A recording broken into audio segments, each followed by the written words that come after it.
Good morning दोस्तों, कैसे हैं आप लोग। आई होप अच्छे होंगे। चलिए हम लोग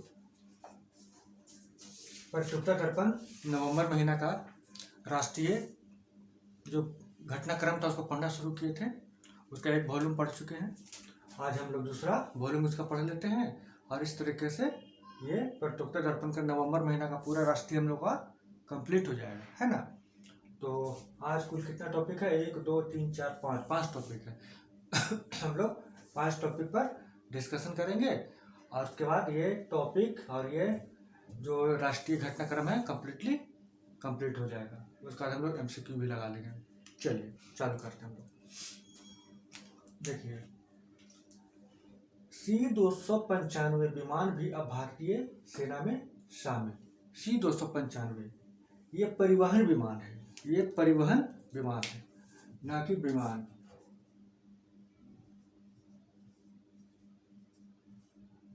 है ना। C-295 परिवहन विमान भी सेना में भारतीय सेना में शामिल।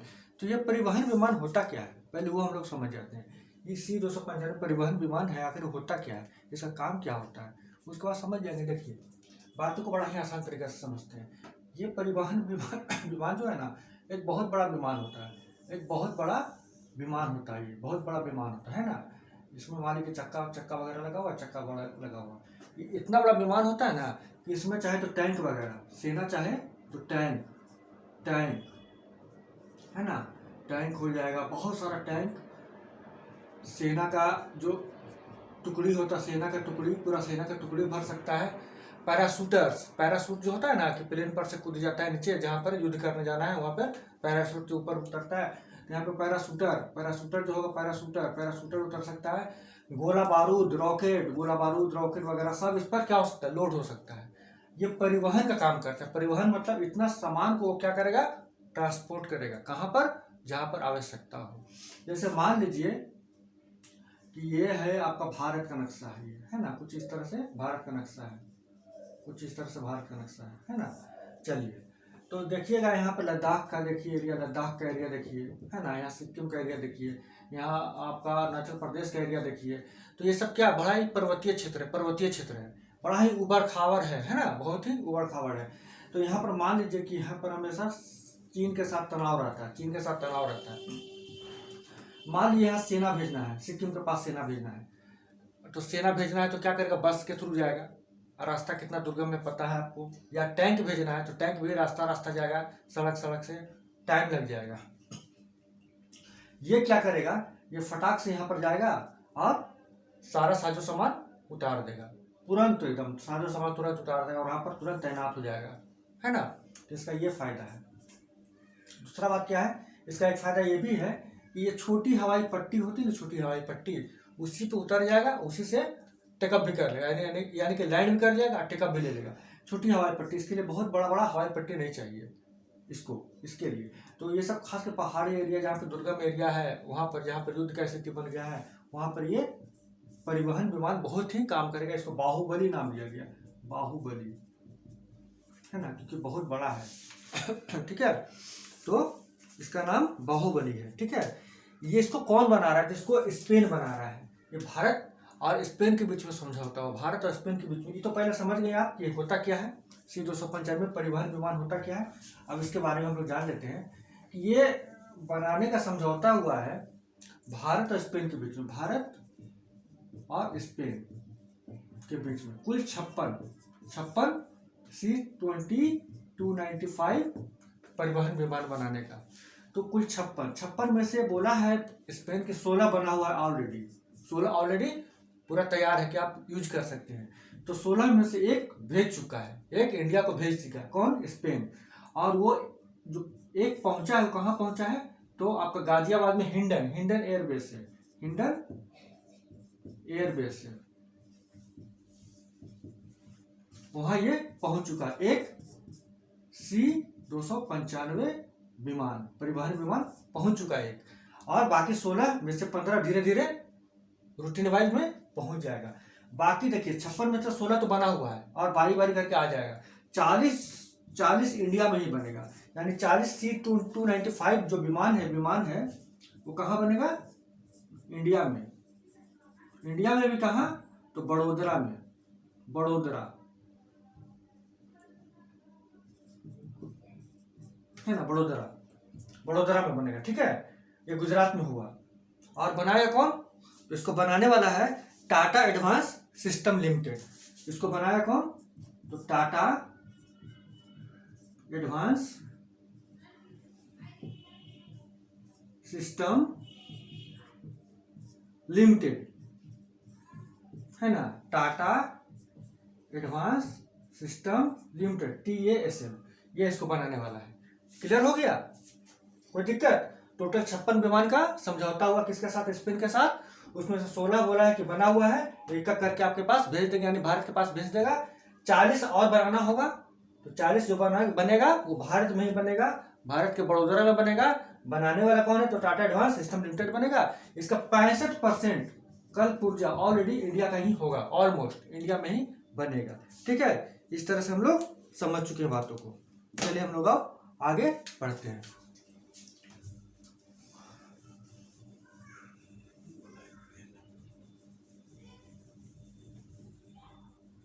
चलिए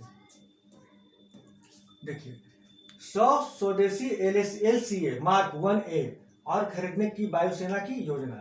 100 स्वदेशी LCA, 100 स्वदेशी, स्वदेशी मतलब भारत बना हुआ।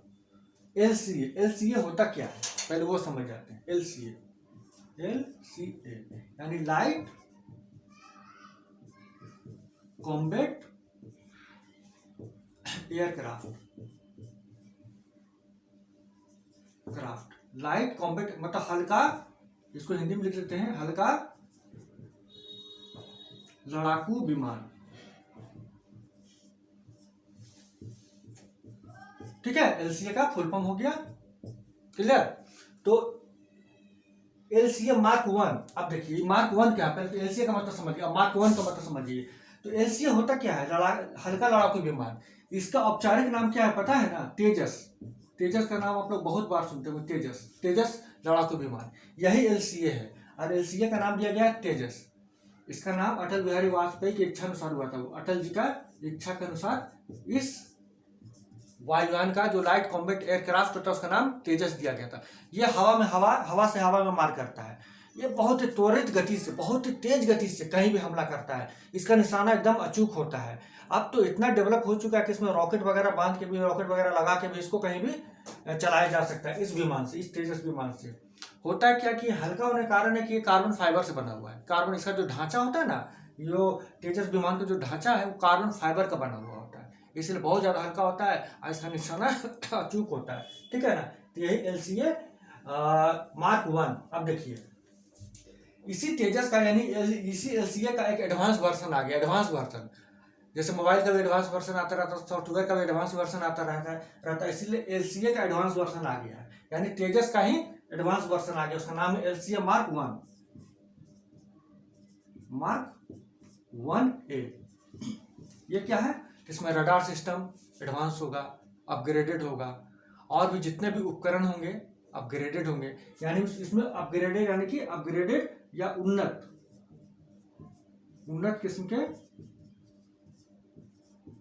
रडार और अन्य टेक्नोलॉजी होंगी, अन्य उपकरण लगे होंगे।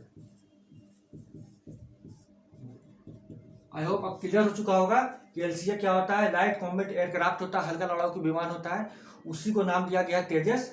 इसी तेजस का एक नया वर्जन आ गया है, एडवांस वर्जन आ गया LCA मार्क 1A, है ना। ये इसमें रडार सिस्टम हो चाहे और भी उपकरण हो, बहुत ही ज्यादा उन्नत किस्म का होता है।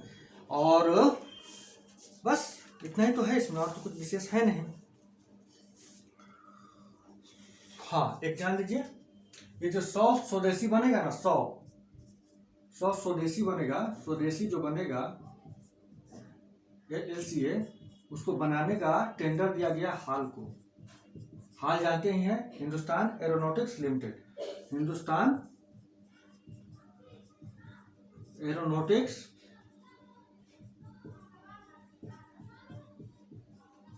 लिमिटेड को ये इसको मिला है। तो हो सकता प्रश्न पूछ दे कि कौन बना रहा है, कौन कंपनी बना रहा है, तो हाल बना रहा है, HA हाल बना रहा है। और इसका भी 65% जो टेक्नोलॉजी होगा, जो उपकरण होगा, वो भारत में ही बना हुआ रहेगा। इसलिए तो यहाँ पर स्वदेशी लिख दिया गया है, ठीक है ना। तो बस इसका इतना ही है और कुछ विशेष इसमें नहीं है। चलिए आगे हम लोग बढ़ते हैं, समझ गए होंगे आप लोग। अब मैगजीन पढ़िएगा तो ये सब बात आपका दिमाग में रहेगा, तो सारा बात आपको समझ में आ जाएगा। क्लियर? चलिए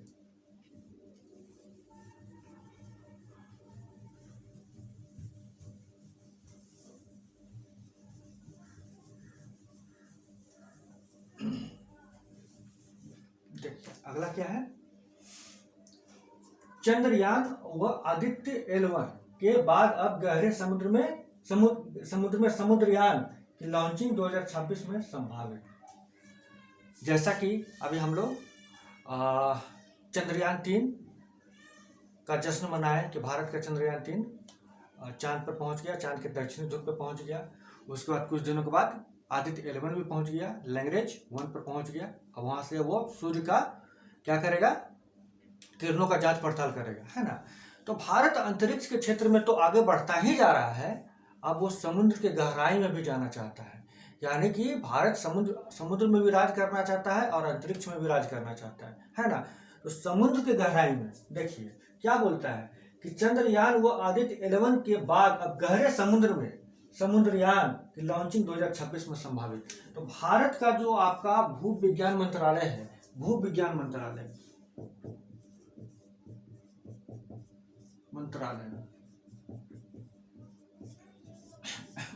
इस मंत्रालय के द्वारा 2026 तक समुद्र की गहराई में 6000 मीटर की गहराई तक वो जाएगा। एक समुद्रयान भेजने का क्या किया जा रहा है, प्रयास किया जा रहा है। इसके लिए एक समुद्रयान बनाया जा रहा है, उसका नाम क्या है। तो पहले तो गहराई कितना होगा, गहराई 6000 मीटर, समुद्र का 6000 मीटर की गहराई तक जाएगा। और समुद्रयान का नाम क्या होगा,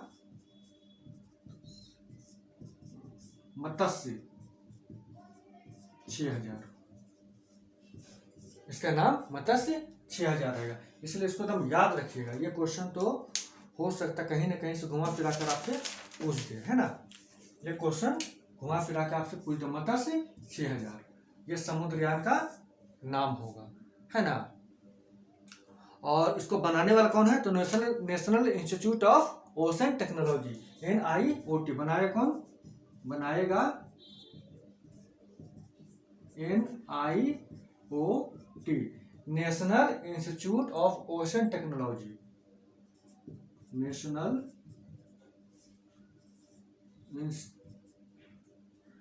institute of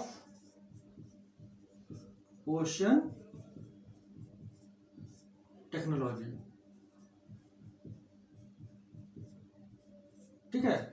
national institute of ocean technology ये इसको बनाएगा, किसको, समुद्रयान को। समुद्रयान का नाम क्या रहेगा, मत्स्य 6000। ये कौन करवा रहा है ये काम, तो भू विज्ञान मंत्रालय करवा रहा है। ये कब तक, ये समुद्रयान जो मत्स्य 6000 है कब तक जाएगा समुद्र की गहराई में, तो 2026 तक संभावित है।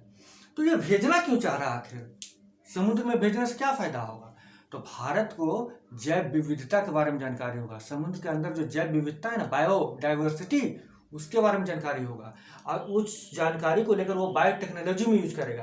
ये जो मेडिसिन बनता है और भी बहुत कुछ बनता है, तो बायोटेक्नोलॉजी का जो भी काम होता है तो उसका यूज हो सकता है, उस ज्ञान का यूज हो सकता है, और भी बहुत जगह यूज होगा। दूसरी बात है कि दोस्तों आपको पता है कि समुद्र की गहराई में निकल और कोबाल्ट जैसा बहुत सारे बहुमूल्य धातु या खनिज पदार्थ रहते हैं, तो भारत उसका भी क्या कर सकता है, फायदा उठा सकता है। तीसरी बात है कि पेट्रोलियम का फायदा होगा भारत को। तो ये सब रिसर्च का विषय है। इसके लिए भारत एक मिशन चलाया हुआ है, उसको क्या कहते हैं, ब्लू इकोनॉमी है ना। ब्लू इकोनॉमी क्या है, समुद्र ब्लू होता है, तो समुद्र का आर्थिक रूप से फायदा उठाना, है ना, यही ब्लू इकोनॉमी है। भारत चाहता है कि समुद्र का आर्थिक रूप से फायदा उठाया जाए। भारत का निचला पार्ट देखे तो पूरा समुद्र से ही तो घिरा हुआ है। एक तरफ अरब सागर है, हिंद महासागर है, बंगाल खाड़ी है, आगे चलिए तो प्रशांत महासागर तक चल जाएंगे। तो भारत इस समुद्र का फायदा उठाना चाहता है आर्थिक रूप से, वही ब्लू इकोनॉमी है, ठीक है ना। तो उस ब्लू इकोनॉमी में बहुत ज़्यादा ये फायदा करने वाला है ये समुद्रयान, ये जान लीजिएगा। किसमें फायदा करेगा? ब्लू इकोनॉमी में। कैसे?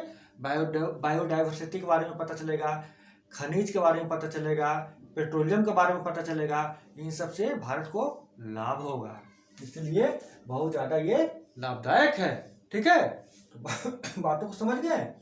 चलिए अब आगे हम लोग बढ़ते हैं।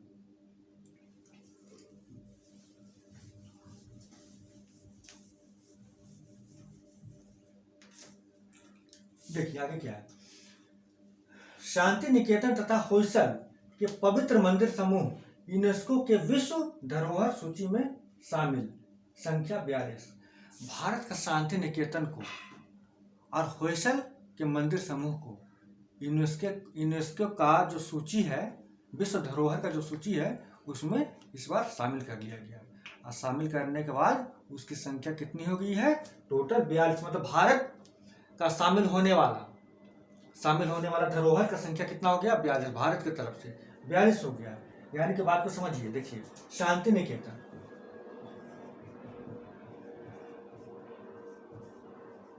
शांति निकेतन कहाँ है आपको पता है? पश्चिम बंगाल में। पश्चिम बंगाल का एक बीरभूम डिस्ट्रिक्ट है, बीरभूम है ना, डिस्ट्रिक्ट है आपका, जिला, वहां पर है। इस शांति निकेतन किस लिए फेमस है? विश्व भारती यूनिवर्सिटी है, विश्व भारती यूनिवर्सिटी,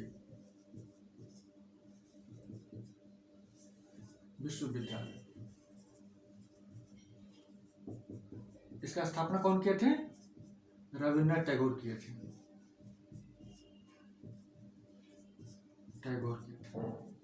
इसी शांति निकेतन को मिला क्या? विश्व धरोहर का दर्जा। किसके द्वारा? यूनेस्को के द्वारा। दूसरा देखिए किसको, दूसरा, पहला को तो मिल गया, दूसरा किसको मिला है? होयसल के मंदिर समूह। तो होयसल के जो मंदिर समूह है, जिसमें पहला कौन है आपका? बेलूर है, दूसरा कौन है? हेलीबीड है, तीसरा क्या? सोमनाथपुर है। ये सब क्या है? ये सब मंदिर है। और ये मंदिर का जो समूह है ना, ये जो मंदिर का समूह है, सब पवित्र मंदिर है। और ये पवित्र मंदिर का जो समूह है, वही होयसल का मंदिर समूह है। होयसल का मंदिर समूह है, मंदिर समूह है। ये आपका साउथ इंडिया में है ना, साउथ इंडिया में है। ये होयसल वंश एक राजवंश हुआ करता था। वो 10वीं सदी से 14वीं सदी तक राज किया था। 10वीं से होयसल वंश, यानी कि ये बना था कब? 10वीं से 14वीं सदी तक राज्य किया था। उसी के समय से यह निर्माण होना शुरू हुआ था। और ये मंदिर समूह है, इसको विश्व विरासत का दर्जा मिला है, धरोहर का दर्जा मिला। किसके द्वारा? यूनेस्को के द्वारा। इस तरह से भारत में अब विश्व विरासत और धरोहर का दर्जा प्राप्त होने वाली जगहों की संख्या अब टोटल कितना हो गई है? 42। टोटल कितना हो गया है? 42। बस यही समझना था। ठीक है, आगे बढ़ते हम लोग।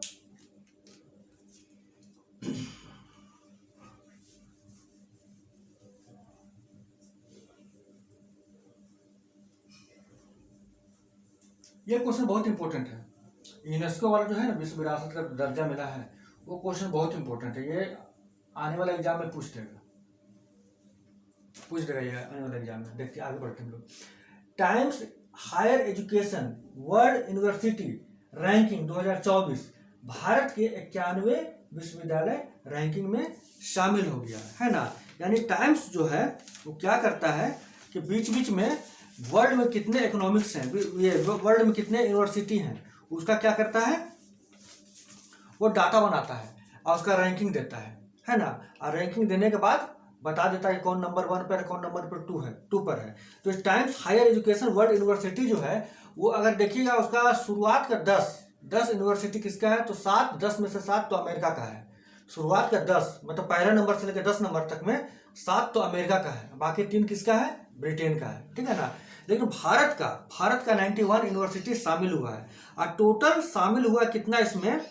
कि 108 देशों का 1904 विश्वविद्यालय, यानी 108 देशों का 1904 विश्वविद्यालय को रैंकिंग में शामिल किया गया। इसको रैंकिंग में शामिल किया गया, शामिल है ना। इस 108 देशों में एक भारत भी है, और 1904 विश्वविद्यालय में से आपका 91 विश्वविद्यालय भारत का है। इसमें से 91 विश्वविद्यालय भारत का है ना। इस 91 में से नंबर 1 पर, मतलब भारत की ओर से नंबर 1 पर, ये टोटल नंबर 1 पर नहीं, जो 91 विश्वविद्यालय भारत का शामिल हुआ उस 91 में नंबर 1 पर कौन है? इंडियन इंस्टीट्यूट ऑफ साइंस, है ना। ये कहाँ है? बेंगलुरु में। ये नंबर 1 पर है भारत की ओर से। वैसे नंबर 1 पे देखिएगा तो 1 से लेकर तो 7 नंबर तक अमेरिका का है। 1 से लेकर 7 नंबर तक किसका है? अमेरिका का है, अमेरिका। और लास्ट का 8, 9, 10 ये है ब्रिटेन का, ठीक है ना। तो ये जान लीजिए आप। भारत की ओर से IISc जो है बेंगलुरु का, नंबर 1 पे टोटल 91 विश्वविद्यालय शामिल हुआ है, और 108 देश शामिल हुआ था। तो रैंकिंग में किया गया है, 1904 विश्वविद्यालय को रैंकिंग में डाला गया है। और ये किसके द्वारा किया गया है? तो Times Higher Education, Times Higher Education, Times Higher Education ranking, ये इसके द्वारा ये रैंकिंग किया गया है। क्लियर? तो आज हम लोग ये राष्ट्रीय पार्ट 2 कंप्लीट कर लिए हैं, और राष्ट्रीय पार्ट 1 तो आप लोग पढ़ ही चुके होंगे। तो दोस्तों आज के लिए बस इतना ही। हम लोग फिर मिलेंगे अगला एक नया वीडियो के साथ।